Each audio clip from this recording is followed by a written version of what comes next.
ओम शांति। आज बाबा के दिए हुए स्वमान और उनकी परिभाषा इस प्रकार से है। पहला, ब्राह्मण अर्थात त्याग कर भाग्य की लकीर खींचने वाले। आज भाग्य विधाता बाप दादा अपने सर्व बच्चों के त्याग और भाग्य दोनों को देख रहे हैं। त्याग क्या किया है और भाग्य क्या पाया है। ये तो जानते ही हो कि एक गुना त्याग उसके रिटर्न में पदम गुना भाग्य मिलता है।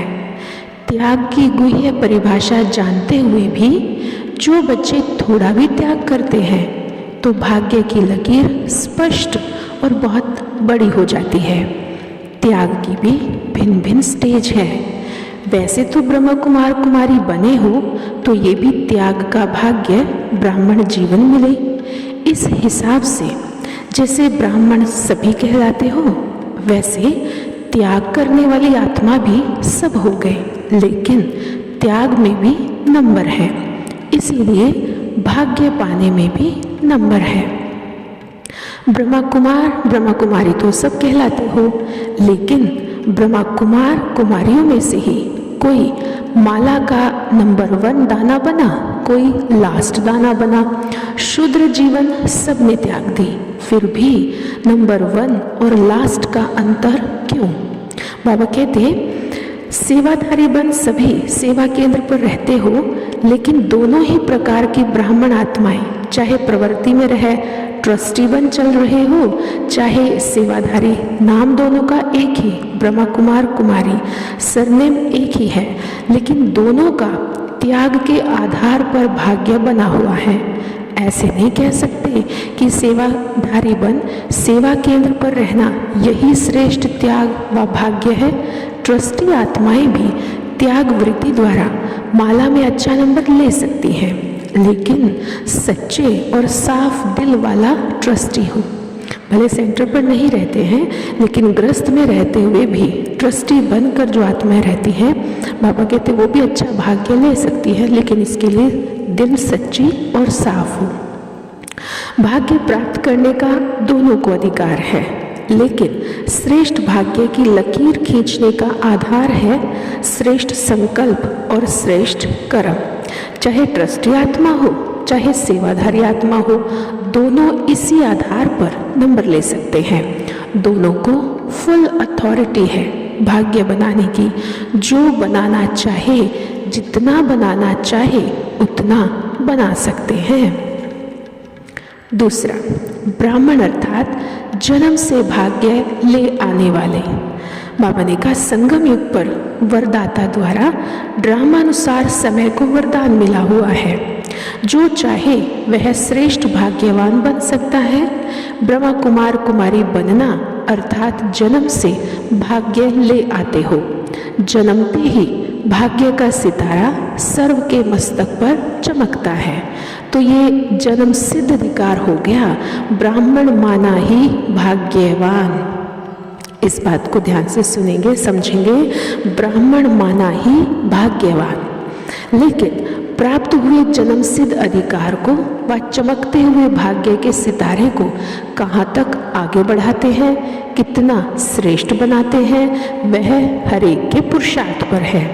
मिले हुए भाग्य के अधिकार को जीवन में धारण कर कर्म में लाना अर्थात मिली हुई बाप की प्रॉपर्टी को कमाई द्वारा बढ़ाते रहना या फिर खाकर खत्म कर देना, ये हर एक के अपने ऊपर है। जन्मते ही बाप दादा सबको एक जैसा श्रेष्ठ भाग्यवान भव का वरदान कहो या भाग्य की प्रॉपर्टी कहो, एक जैसी सबको देते हैं। सब बच्चों को एक जैसे टाइटल मिला, सिकिलदे बच्चे, लाडले बच्चे। कोई को सिकिलदे, कोई को ना सिकिलदे, ऐसा तो नहीं कहते, लेकिन प्रॉपर्टी को संभालना और बढ़ाना इसमें नंबर बन जाते हैं। तीसरा है ब्राह्मण अर्थात ज्ञान के मोती चुगने वाले हंस।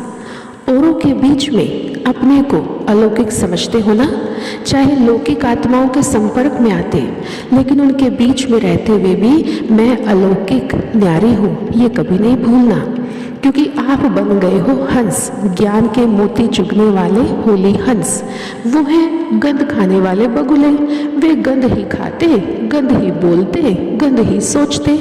तो बगुलों के बीच में रहते हुए अपना होली हंस जीवन कभी भूल तो नहीं जाते, कभी माया का प्रभाव तो नहीं पड़ जाता। वैसे तो उसका प्रभाव मायावी और आप हैं माया जीत, तो आपका प्रभाव उन पर पड़ना चाहिए, उनका आप पर नहीं। होली हंस कभी भी बुद्धि द्वारा सिवाय ज्ञान के मोती के और कुछ स्वीकार नहीं कर सकते। ब्राह्मण आत्माएं जो उच्च हैं, चोटी है, वो कभी भी नीचे की बातें स्वीकार नहीं कर सकते। होली हंस सदा स्वच्छ, सदा पवित्र, पवित्रता ही स्वच्छता है। हंस सदा स्वच्छ, सदा सफेद सफेद, सफेद स्वच्छता पवित्रता की निशानी है। और आपकी तो ड्रेस भी सफेद है, ये प्योरिटी की निशानी है। किसी भी प्रकार की अपवित्रता है तो होली हंस नहीं। होली हंस संकल्प भी अशुद्ध नहीं कर सकते। संकल्प बुद्धि का भोजन है। अगर अशुद्ध व व्यर्थ भोजन खाया तो सदा तंदुरुस्त नहीं रह सकते। इसीलिए हमेशा समर्थ संकल्प। चौथा है ब्राह्मण अर्थात ब्रह्मा बाप के हम जिन्स।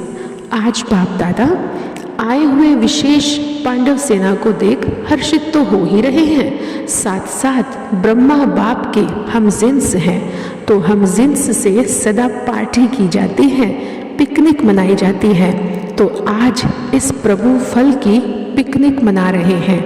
लक्ष्मी नारायण भी ऐसी पिकनिक नहीं करेंगे, भगवान के साथ पिकनिक। ब्रह्मा बाप और ब्राह्मणों की यह अलौकिक पिकनिक है। ब्रह्मा बाप हम जिन्स को देख हर्षित होते हैं, लेकिन हम जिन्स ही बनना, हम जिन्स अर्थात हर कर्म में, हर कदम में फॉलो फादर करने वाले समान साथी। पांचवा है ब्राह्मण अर्थात सच्चे हीरे। सदा अपने को संगम युगी हीरे तुल्य आत्माएं अनुभव करते हो। आप सभी सच्चे हीरे हो ना। हीरे की बहुत वैल्यू होती है। आपके ब्राह्मण जीवन की कितनी वैल्यू है, इसलिए ब्राह्मणों को सदा चोटी पर दिखाते हैं। चोटी अर्थात ऊंचा स्थान। वैसे ऊंचे है देवता, लेकिन देवताओं से भी ऊंचे तुम ब्राह्मण हो, ऐसा नशा रहता है। मैं बाप का, बाप मेरा, यही ज्ञान है ना। यही एक बात याद रखनी है, सदा मन में यही गीत चलता रहे। जो पाना था वह पा लिया। यह गीत गाने में थकावट नहीं होती। बाप का बनने से सब कुछ बन जाते हो। क्या डांस करने वाले, गीत गाने वाले, चित्रकार भी प्रैक्टिकल अपना फरिश्ते का चित्र बना रहे हो। बुद्धि योग द्वारा कितना अच्छा चित्र बना लेते हो। तो जो कहो वो सब कुछ हो। जो बाबा ने कहा आप वो सब कुछ हो। बड़े से बड़े बिजनेसमैन भी हो, मिलों के मालिक भी हो। तो सदा अपने इस ऑक्यूपेशन को स्मृति में रखो। कभी खान के मालिक बन जाओ, कभी आर्टिस्ट बन जाओ, कभी डांस करने वाले बन जाओ। छठा है ब्राह्मण अर्थात हर कर्म में बाप दादा को प्रत्यक्ष करने वाले। बाबा ने कहा ब्राह्मण आत्मा अर्थात हर कर्म में बाप दादा को प्रत्यक्ष करने वाली। कर्म की कलम से हर आत्मा के दिल पर, बुद्धि पर बाप का चित्र व स्वरूप खींचने वाली रूहानी चित्रकार बने होना। बाप की सदा यही आशा रहती कि हर बच्चा अपने कर्मों के दर्पण द्वारा बाप का साक्षात्कार करावे, अर्थात हर कदम में फॉलो फादर कर बाप समान अव्यक्त फरिश्ता बन कर्म योगी का पार्ट बजाए। ब्रह्मा बाप तो सदा आदि से तुरंत दान महापुण्य इसी संस्कार को साकार रूप में लाने वाले रहे ना। करेंगे, सोचेंगे, प्लान बनाएंगे। ये संस्कार कभी साकार में देखा? अभी अभी करने का महामंत्र हर संकल्प और कर्म में देखा ना। उसी प्रमाण बच्चों से भी क्या आशा रखेंगे? समान बनने की आशा। सातवां है ब्राह्मण अर्थात अटल, अचल और टॉप पॉइंट पर रहने वाले। बाबा ने कहा आज अटल राज्य अधिकारी अटल अचल स्थिति में रहने वाले विजयी बच्चों को देख रहे हैं। अभी से अटल बनने के संस्कारों के आधार पर अटल राज्य की प्रारब्ध पाने के पहले पुरुषार्थ में कल्प कल्प अटल बने हो। ड्रामा के हर दृश्य को ड्रामा के चक्र में संगम युगी टॉप पॉइंट पर स्थित हो कुछ भी देखेंगे तो स्वतः ही अचल अडोल रहेंगे, क्योंकि संगम युग सृष्टि चक्र में सबसे टॉप का स्थान है। अगर संगम युग की सीट पर सेट होकर के देखेंगे तो सब कुछ नीचे का छोटा छोटा दिखाई देगा। टॉप पॉइंट से नीचे आते हैं तब हलचल होती है। सभी ब्राह्मण श्रेष्ठ आत्माएं सदा कहाँ रहते हो? चक्र में संगम युग ऊंचा युग है। चित्र के हिसाब से भी संगम युग का स्थान ऊंचा है और युगों के हिसाब से छोटा सा युग पॉइंट ही तो कहेंगे। तो इसी पॉइंट पर, ऊंचे स्थान पर, ऊंची स्थिति पर, ऊंची नॉलेज में, ऊंचे ते ऊंचे बाप की याद में, ऊंचे ते ऊंची सेवा स्मृति स्वरूप होंगे तो सदा समर्थ होंगे। जहाँ समर्थ है वहाँ व्यर्थ सदा के लिए समाप्त है। तो टॉप पर रहेंगे तो अटल अचल अडोल रहेंगे।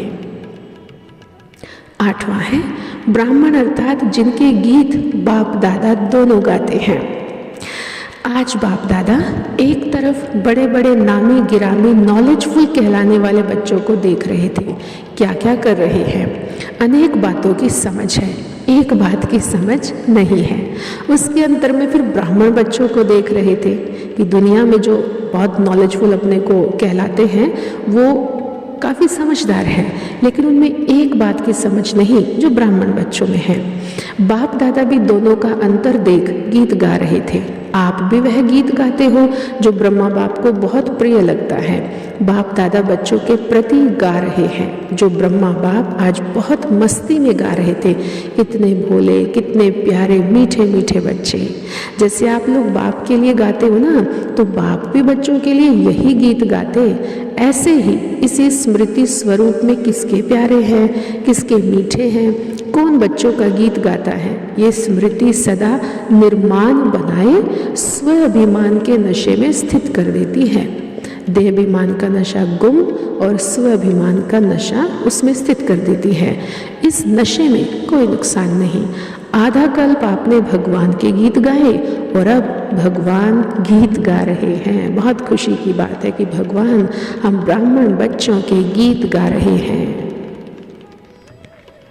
9वां है ब्राह्मण, अर्थात परमात्मा सागर की लहरों में समाने वाले। बाबा ने कहा ये है ही बाप और बच्चों के मधुर मिलन का मेला, जिस मिलन मेले के लिए अनेक आत्माएं अनेक प्रकार के प्रयत्न करते हुए भी बेअंत, असंभव व मुश्किल कहते इंतजार में ही रह गए हैं। कब हो जाएगा इसी उम्मीदों पर चल रहे हैं। ऐसी भी अन्य आत्माएं हैं जो कब होगा, कब आएंगे, कब मिलेंगे, ऐसे वियोग के गीत गाते रहते हैं। वो सभी हैं कब कहने वाले और आप सब हैं अभी वाले। वो वियोगी और आप सहज योगी, सेकंड में मिलन का अनुभव करने वाले। अभी भी कोई आपसे पूछे कि बाप से मिलना कब और कितने समय में हो सकता है, तो क्या कहेंगे? निश्चय और उमंग से यही कहेंगे कि बाप से मिलना बच्चों के लिए कभी मुश्किल हो नहीं सकता। सहज और सदा का मिलना है। संगम युग है ही बाप बच्चों के मिलन का युग। बड़े फख्र से कहेंगे आप लोग मिलना कहते हो, लेकिन हम तो सदा उन्हीं के साथ, अर्थात बाप के साथ खाते पीते चलते खेलते पलते रहते हैं। वह पूछते परमात्मा बाप से स्नेह कैसे होता है, मन कैसे लगता है, और आपके दिल से यही आवाज़ निकलता कि मन कैसे लगाना तो छोड़ो, लेकिन मन ही उनका हो गया। मन बाप को दे दिया तो किसका हुआ, आपका या बाप का? जब मन ही बाप का है फिर लगावे कैसे, ये प्रश्न उठ ही नहीं सकता। प्यार कैसे करते, ये क्वेश्चन नहीं, क्योंकि सदा लवलीन रहते हैं। प्यार स्वरूप बन गए हैं, मास्टर प्यार के सागर बन गए हैं, तो प्यार करना नहीं पड़ता, प्यार का स्वरूप हो गए हैं। प्यार की लहरें स्वतः ही उछलती हैं। ज्ञान की लहरें, प्रेम की लहरें, सुख की लहरें, शांति शक्ति की लहरें उछलती हैं और उन्हीं लहरों में समा जाते हैं। यही ब्राह्मण जीवन है। लहरों में समाते समाते सागर समान बन जाएंगे। ब्राह्मण बनकर अगर सागर में समाने का अनुभव नहीं किया तो ब्राह्मण जीवन की विशेषता क्या रही? इस विशेषता को ही वर्षे की प्राप्ति कहा जाता है। तो सागर की लहरों में समा जाओ। लास्ट है ब्राह्मण अर्थात सदा हीरो पाठधारी। अपने को सदा हीरो पाठधारी समझते हुए हर कर्म करो। जो हीरो पाठधारी होते हैं उनको कितनी खुशी होती है। वह तो हुआ हद का पाठ, आप सबका बेहद का पाठ। किसके साथ पाठ बजाने वाले हैं, किसके सहयोगी हैं, किस सेवा के निमित्त हैं, यह स्मृति सदा रहे तो सदा हर्षित, सदा संपन्न, सदा डबल लाइट रहेंगे। हर कदम में उन्नति होती रहेगी। क्या थे और क्या बन गए, वाह मैं और वाह मेरा भाग्य। सदा यही गीत खूब गाओ और औरों को भी गाना सिखाओ। 5000 वर्ष की लंबी लकीर खिंच गई, 5000 वर्ष की लंबी लकीर खिंच गई तो खुशी में नाचो। तो आज सारा ही दिन बहुत ही सुंदर बाबा ने हमें ये स्वमान दे दिए हैं। कितना प्यारा चिंतन। आज हम सब मिलकर ये गीत गाएंगे भी और दूसरों को भी गाना सिखाएंगे। वाह रे मैं और वाह मेरा भाग्य, वाह भगवान। तो अपने आप को हीरो पाठधारी समझते हुए टॉप पॉइंट पर बैठकर पाठ बजाना है। वहीं से सब कुछ देखना है जिससे स्थिति अचल अडोल अटल रहेगी। और बस इसी गीत को गुनगुनाते रहना है, इसी खुशी और नशे में डांस करना है। वाह रे मैं, वाह मेरा भाग्य, वाह भगवान। ओम शांति।